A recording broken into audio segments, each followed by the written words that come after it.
Olá, alunos! Meu nome é Andresa, sou professora de História e hoje nós vamos falar um pouquinho sobre a concepção de tempo e espaço. Nós vamos hoje, pessoal, falar um pouquinho sobre como analisar e comparar diferentes fontes e narrativas expressas em diversas linguagens com vistas à compreensão e à crítica de ideias filosóficas e processos e eventos históricos, geográficos, políticos, econômicos, sociais, ambientais e culturais. Bom, pessoal, o que nós vamos observar? É fundamental conhecer a história, conhecer todo o processo histórico de cada acontecimento vivenciado. Nada acontece sem antes ter um antecedente, um passado. E para isso nós precisamos buscar esse conhecimento, buscar desenvolver esse hábito de pesquisa, de procura. Quando nós iniciamos lá no 6º ano, que vocês entram na sala de aula, a gente começa a aprender como os primeiros seres humanos se comunicavam. Mesmo sem a escrita, eles tinham o seu processo de habilidade em manter o contato entre eles. Emitiam sons, tinham pouquíssimos recursos e ao longo do tempo eles vão conseguindo adquirir várias formas de linguagem. Então, até chegarmos aos dias atuais, com toda essa tecnologia que nós temos aqui, nós precisamos buscar esses acessos, buscar conhecimentos, buscar alternativas para que pudéssemos assim chegar ao que nós temos hoje. E sabemos que ainda não é o suficiente. Quando falamos de história, falamos de fatos, personagens, falamos de acontecimentos, falamos de vestígios, de fontes, né? Tudo aquilo que compõe o nosso meio comum são fontes históricas. A nossa principal característica de ser humano é mantermos contato. Esse é um dos principais recursos históricos também. Só que para termos esses registros ao longo da história, foi fundamental que os nossos antepassados criassem todo esse movimento para chegarmos ao que nós temos hoje. Vamos saber também um pouquinho, identificar, analisar e discutir as circunstâncias históricas, geográficas, políticas, econômicas, sociais, ambientais e culturais da emergência de matrizes conceituais hegemônicas, etnocentrismo, evolução, modernidade e etc., comparando-as a narrativas que contemplem outros agentes e discursos. Pessoal, eu quero dar um enfoque básico sobre o etnocentrismo, que é uma maneira particular nossa de avaliar o universo. Aí está uma das grandes dificuldades do ser humano em avaliar um acontecimento sem ser no seu próprio, na sua própria visão unilateral de mundo. É como se eu, Andresa, avaliasse esse fato que está acontecendo, exemplo, na Rússia, somente com a minha opinião, com a minha posição. Então, nós vamos observar que a história ela nos traz essa possibilidade de conhecimento do que antecedeu, do que foi passado e do que é presente. E hoje eu queria trabalhar com vocês algo bem interessante, assim, ao meu ver, eu espero que com vocês também, vocês tenham essa ideia, sobre 2 fatos completamente diversos, mas que fazem parte do nosso cotidiano. Primeiro, você consegue analisar diferentes processos sociais, políticos e econômicos respeitando os diferentes pontos de vista? Difícil, né? Ainda mais nos dias de hoje, que nós temos aí várias discussões, várias situações que nos remetem a nos posicionar, né? A sociedade hoje nos obriga a posicionar. Mas e o respeito à opinião diversa? Como é que fica? E você participa de debates públicos exercendo sua cidadania? É outro aspecto fundamental. Pessoal, quando falamos de cidadania, falamos de direitos, falamos de deveres. Se eu não conheço os meus direitos e os meus deveres, como que eu vou me posicionar mediante o universo de possibilidades que temos? Hoje, vocês, estudantes, têm um universo incrível de direitos. Um universo incrível de pesquisas. eu gosto muito de contar que quando eu precisava fazer pesquisa na minha época de ensino médio, que na minha época chamava-se segundo grau, tinha que pegar ônibus e ir para era um lugar bem distante da minha casa, ter uma carteirinha para pegar um livro e daquele momento ali eu tinha 1 hora mais ou menos para poder estudar, para pegar o ônibus de volta. Vocês hoje têm um clique no celular, um clique no computador e vocês têm ali o mundo na frente da tela do seu computador. Então é fundamental que a gente aprenda a utilizar todos esses recursos de maneira a nos auxiliar e dessa maneira que possamos ser agentes participativos desse universo de informações que nós temos aí ao longo de todas essas ferramentas que podemos utilizar. Para um historiador chegar para vocês e falar sobre qualquer fato histórico, ele precisou também da ajuda e colaboração de diversas outras áreas. Arqueologistas, geógrafos, paleontólogos e até os psicólogos. Todos eles foram fundamentais para criar os livros, os artigos, tudo isso que a gente hoje recorre para saber sobre algum assunto que nós vamos falar, que nós vamos aprender, que nós vamos entender e a partir daí falar. Qual que é o grande problema da primeira questão de reflexão? Você consegue analisar diferentes processos sociais, políticos e econômicos? Porque muitas das vezes, pessoal, nós não temos conhecimento suficiente sobre algum fato. E aí, quando alguém chega com alguma informação, a gente já posiciona não ou sim, sem saber basicamente o que realmente nós estamos falando. Às vezes a gente pega uma informação rasa, não informamos mais sobre isso e acabamos sem querer argumentando de uma maneira ineficiente e colocando a outra pessoa de uma maneira como se ela estivesse errada. Num debate, pessoal, normalmente não existe certo e errado. Existem diferentes possibilidades, posições e argumentos sobre um fato. Olha só. Sobre a cultura árabe em relação ao casamento. Legal, né? Vocês já pensaram sobre isso? Já viram algum filme, alguma novela?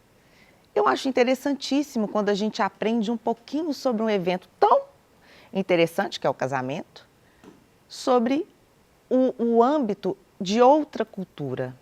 Nós, brasileiros, temos diversas formas de casar e uma delas simplesmente não casar. É uma possibilidade.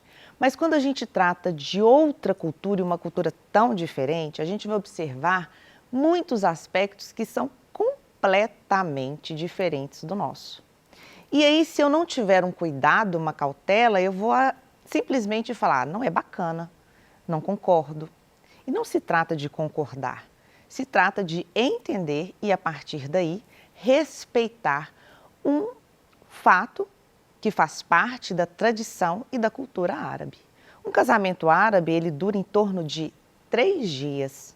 E dentro desses 3 dias, o noivo e a noiva, eles vão participar de diversos rituais até chegar no último dia. E são completamente diferentes do nosso, né? Lá eles têm muita crença, né, em pequenos gestos que podem trazer felicidade ou não, que vão afastar ou não energias ruins que vão atrapalhar aquele casamento. Então é muito bacana quando a gente consegue, né, enxergar tanta beleza em um fato, que é um casamento, e que faz parte de uma outra cultura. Esse exemplo é só para a gente entender como é que a história ela é ampla. Ela não trata apenas, como agora está essa evolução aí, essa revolução, esses fatos cotidianamente, repetidamente na televisão, falando sobre a guerra lá entre a Rússia e a Ucrânia. Sim, esse é um fato, está acontecendo, mas nós temos outros diversos nos âmbitos culturais, nos âmbitos econômicos e nos âmbitos sociais. Apesar de que, quando a gente pensa numa guerra, ela engloba todos esses aspectos sociais, culturais, econômicos e afetam diretamente a vida daquelas pessoas. Pois elas, a partir de um evento daquela grandeza, não vão mais ter suas vidas como tinham anteriormente. Outro fato. Já ouviu falar no Shivá? é uma das maneiras como os judeus encaram a morte. Gente, a maneira como os judeus encaram a morte é algo que não vai diferir da forma como nós encaramos a morte também. A morte é um evento que marca a vida de qualquer ser humano em qualquer fase da vida. Às vezes a tragédia da morte acomete crianças que perdem seus pais quando são pequenos. E, assim como o contrário também, os seus pais que perdem seus filhos ainda pequenos. Então, independente da cultura, independente do continente, independente, do idioma falado, a dor da morte vai ser sempre a mesma. Mas eu trouxe aqui esse exemplo porque eu achei muito interessante trabalhar esse aspecto com vocês sobre um acontecimento que é, para mim, definitivo. Mas, ao mesmo tempo que quando a gente aprende como outras culturas encaram esse fato, a gente começa a tentar compreender melhor e vivenciar melhor esse fato. O Shivá, pessoal, é a forma com que os judeus, ao longo de 12 meses, vão enxergar a morte. O primeiro dia, para eles, assim como para todos aqueles que perdem o ente querido, é o dia mais difícil, que é o dia do enterro. Mas a partir disso, eles ficam 10 dias ali em casa recebendo convidados para começar a sair daquela dor inicial, que dura mais ou menos 3 dias, que a pessoa fica naquela dificuldade de falar sobre o fato, na dificuldade de expressar. E ao longo desses 10 dias, eles recebem visitas, eles vão às casas dessas pessoas, eles ficam ali à espera dessas pessoas, dessas visitas, para refletirem e irem amenizando um pouco essa dor. Tudo isso que os judeus vivem, o judaísmo ele baseou-se no Torá, que é o livro sagrado deles. E tudo isso foi a partir de experiências de grandes líderes que também passaram por perdas. Então, o interessante aqui é saber que essa experiência do Shivá é uma experiência que foi trabalhada ao longo dos anos com pessoas diferentes, mas que sentiam a mesma dor. Então, isso eu queria trazer para vocês, como é interessante quando buscamos algo além do nosso conhecimento. Vamos a um debate rápido, eu aqui e vocês aí de casa, refletindo, pensando e para chegarmos a um meio comum. Hoje, essa terceira via que é tão falada é o ideal de todas as situações, nem um extremo nem o outro, um meio comum para que a gente consiga adequar as diferenças. Pense em qualquer tema, e aí você aí de casa vai pensar em qualquer tema, qualquer. Pensou nesse tema, imagine agora 5 pessoas de diferentes idades e classes sociais opinando sobre esse assunto. Imagine, pense, qualquer tema, 5 pessoas, mais velhas, mais jovens, mais abastadas, menos abastadas e sem qualquer conhecimento. Como que 5 pessoas diferentes vão conseguir debater sobre um assunto? E será que isso é possível? Bom, aí a gente retoma lá o início da nossa aula. Sim, a partir do momento que nós respeitamos e conseguimos compreender que cada pessoa tem a sua possibilidade de conhecimento e, a partir deste conhecimento, uma possibilidade de entendimento sobre determinado assunto. É lógico que ao longo da vida e no decorrer da vida, vocês, estudantes, vão passar por diversos debates. Esse é um exemplo, mas vocês provavelmente já devem ter participado, questão política, de futebol, de família. E eu queria, com as nossas aulas, que hoje se iniciam, que a gente começasse a analisar como é fundamental a busca pelos registros de qualquer assunto que nós vamos buscar. Porque a partir do registro de qualquer assunto é que nós vamos iniciar a compreender o que estamos falando. Eu costumo dizer que as oportunidades são dadas a todos. Todos. E é claro, cada um vai absorver a oportunidade que chega da maneira com que lhe é conveniente. O que nós não podemos deixar, pessoal, é passar as oportunidades que chegam em nossa vida. E essa que é uma delas, As oportunidades, elas chegam, trazem para nós diversidades e a partir daí nós vamos conseguir compreender como é que nós vamos utilizar essas ferramentas. Temos, então, uma questão muito interessante que vocês, do segundo ano do ensino médio, vão começar a refletir este ano, né? No próximo ano e nos próximos anos vão ser implementadas novas matérias, novos conhecimentos no currículo de vocês. E aí, como vamos aderir a essas novas possibilidades?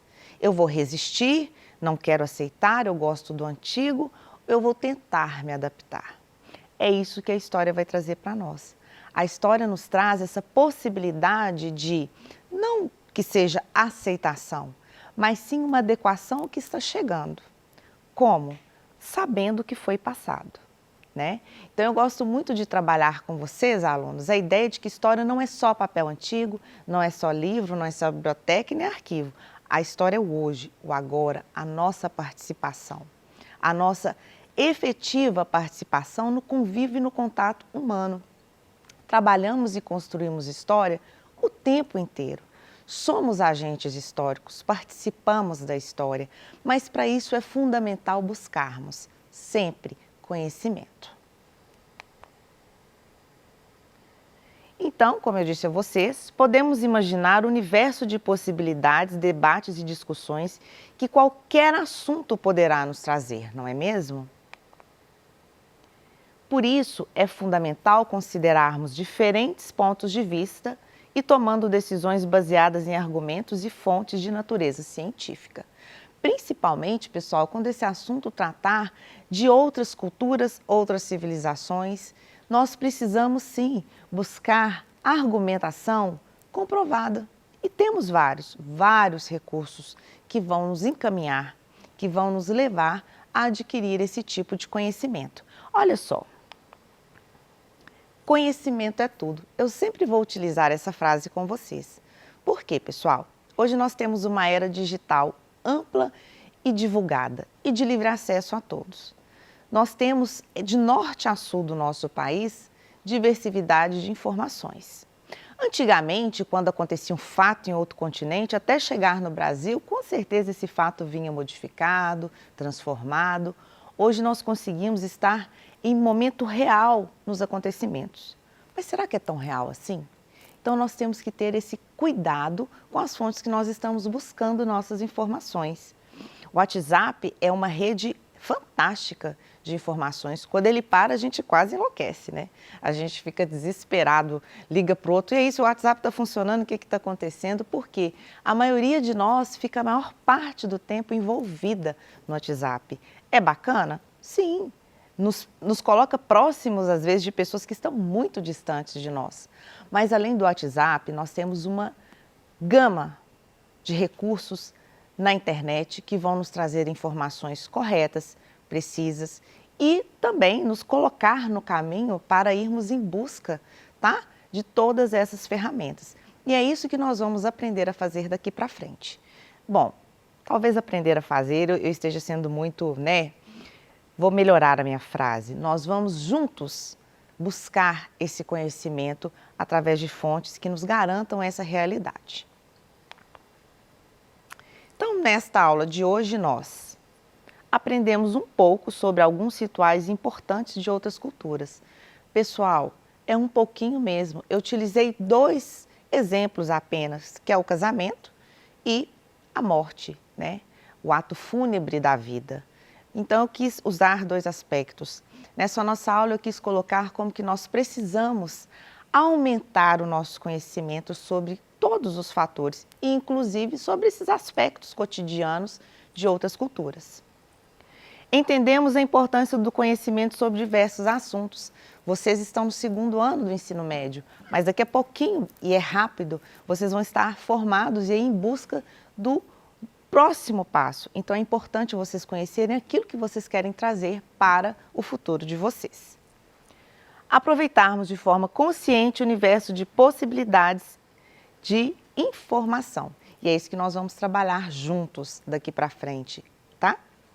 E fomos agentes de nossa realidade. Fomos e somos e seremos sempre. Nós precisamos participar sempre do processo de criação do contexto em que nós vivemos, tá certo? Então, pessoal, aí estão as referências da nossa aula de hoje. E eu quero agradecer a vocês a atenção. Muito obrigada a todos. Espero que tenham gostado e até a próxima aula. Um abraço.